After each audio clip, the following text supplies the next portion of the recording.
Captain Jake Morrison was drinking his morning coffee when the biggest fleet in galactic history showed up at Earth's doorstep. He nearly choked on the hot liquid as his sensors lit up like a Christmas tree. 200 massive ships had just dropped out of hyperspace at the edge of the solar system, each one bigger than anything humans had ever built. Jake set down his coffee cup and leaned forward in his chair aboard the Earth Defense Station Liberty. The station was small compared to what was heading their way, but it was home. He had been stationed here for 3 years, watching for asteroids and space junk. This was definitely not space junk. "Amy, you seeing this?" Jake called to his communications, Officer Lieutenant Amy Carter. She was staring at her screen with her mouth open. "Sir, I'm reading 200 contacts. They're huge. Each ship is about the size of Manhattan." Amy's voice was steady, but Jake could hear the tension underneath. Jake pulled up the visual feed on his main screen and started laughing. He couldn't help it. The alien ships were enormous, covered in weapons that stuck out in every direction, like a porcupine. They looked like someone had taken a city block and stuck guns all over it without any plan. "What's so funny, sir?" Amy asked, turning in her chair to look at him. Jake pointed at the screen. "Look at those things. They're huge, but look how they move. It takes them forever to turn, and all those weapons are pointing everywhere except forward. It's like they built the biggest, most complicated thing they could think of without asking if it actually worked." The alien fleet was moving slowly toward Earth, their massive ships turning like floating mountains. Jake watched them struggle to keep formation as they navigated around Jupiter's moons.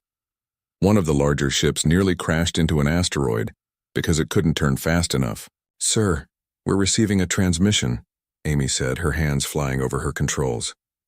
"It's coming through on multiple frequencies." "Put it through," Jake said, still grinning.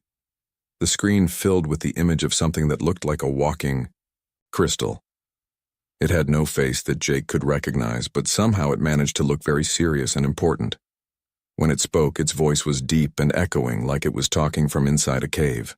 "Primitive beings of the third planet," the crystal creature said. "I am Admiral Zix Thera of the Galactic Confederation First Contact Fleet.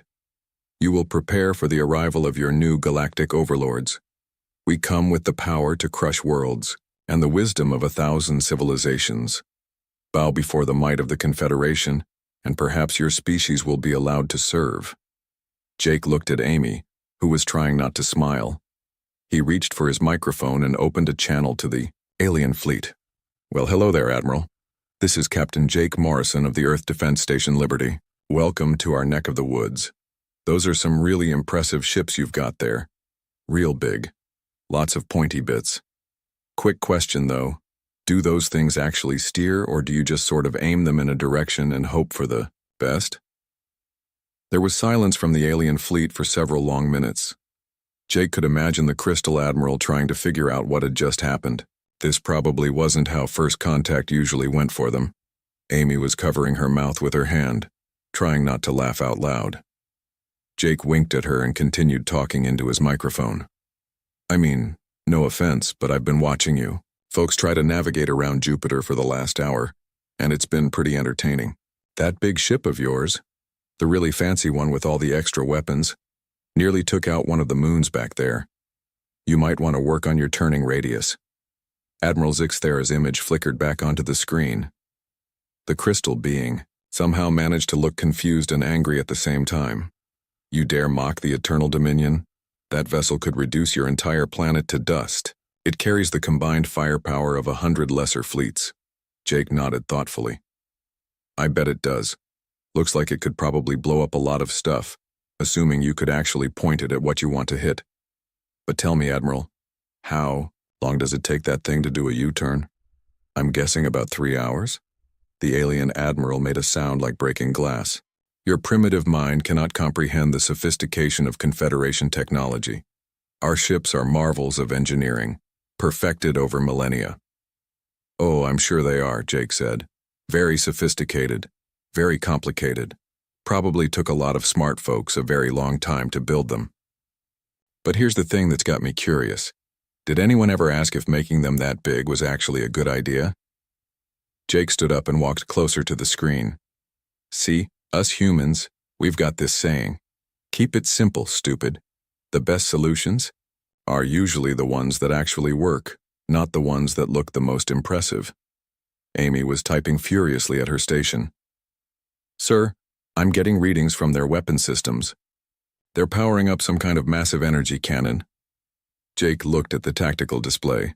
The alien's largest ship was indeed charging up something big. Energy readings were climbing steadily, and it looked like it would take several minutes to reach full power. They're targeting the asteroid field between Mars and Jupiter, Amy reported. Looks like they want to show off. Jake sat back down and took another sip of his coffee.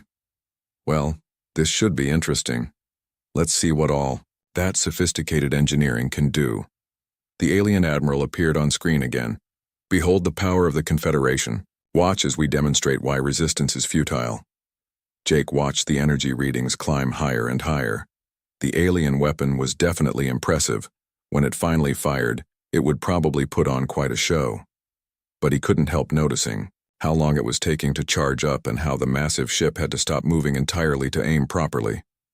You know what, Admiral? Jake said into his microphone. I think this is the beginning of a very interesting conversation. Colonel Sam Rodriguez was having lunch when his tactical officer burst into the mess hall of Defense Platform Washington. Lieutenant Chris Baker looked excited and worried at the same time. Sir, you need to see this. The aliens are charging up, some kind of super weapon. Energy readings are off the charts. Sam put down his sandwich and followed Chris to the command center. The Washington was Earth's newest defense platform, positioned between Mars and Jupiter. It was small compared to the alien ships, but it was fast and packed with the latest human weapons technology. Show me what we've got, Sam said, settling into his command chair. Chris pulled up the tactical display. The alien flagship, a massive thing called the Eternal Dominion, was glowing with energy.